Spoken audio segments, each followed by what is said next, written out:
This is Tom Dillon, the Lifetime Liberal, and today is Sunday, October 17th, 2021. The title of this rant is COVID causing a resurgence in unions and the proletariat? Let's hope so.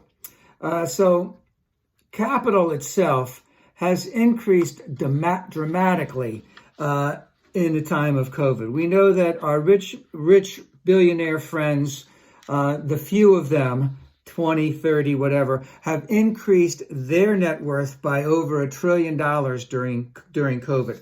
Will the proletariat now be able to achieve, let's just call it a base line level of security, or let's just also say be able to have a living wage? And let's just remember one thing. Since the Powell memo in 1972 and Reagan coming in 1981, the working wages of the average working person for the last 50 years has barely, is just nominally above the level of inflation. So it has barely moved in the last 50 years. And right now, because of labor shortages, and yes, things are starting to turn around. John Deere has 10,000 highly skilled workers on strike. Kellogg has 1,400 workers on strike. The 60,000 TV and film producers just averted a strike. I'm assuming, and I looked a little bit at it, yes, better working conditions, cost of living increases, all of the things that are vital, to maintain a standard of living. Also, 24,000 nurses and healthcare workers in Oregon and California are due to go on strike.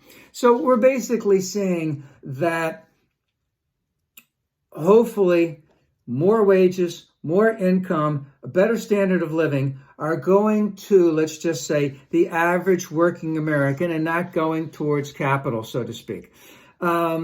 Now, Joe has been pretty much out front of all this. He's talked about the $15 minimum wage. His Secretary of Labor has been a union member in the past, has had union positions in the past. And we also have had 4.3 million Americans who quit work, I believe it was August or September. And the thought was that most of them were doing it because they felt comfortable that they could get better jobs. And of course, a percentage of that is also people who have decided, hey, it is time to retire. I can live off what I got. I don't have to pay for driving a car, clothes, etc. I'm going to lose a little bit of money, but I will have time. I will have peace of mind. I can do things that I really want to do. And they call that the great resignation. And hopefully this is, again, something that is going to help achieve the average working person better wages.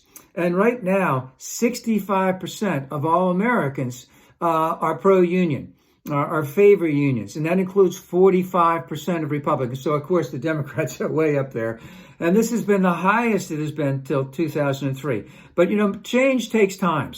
Change takes time. We have to be honest that this is small steps. We need much greater steps.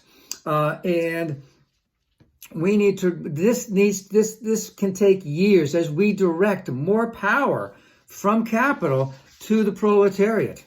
And it will be an unending struggle because our sisters and brothers on the GOP sides have always been pro-capital and have always enacted laws and have always given a nod and a wink when they have been in power to illegal means of keeping the average working person's wages down.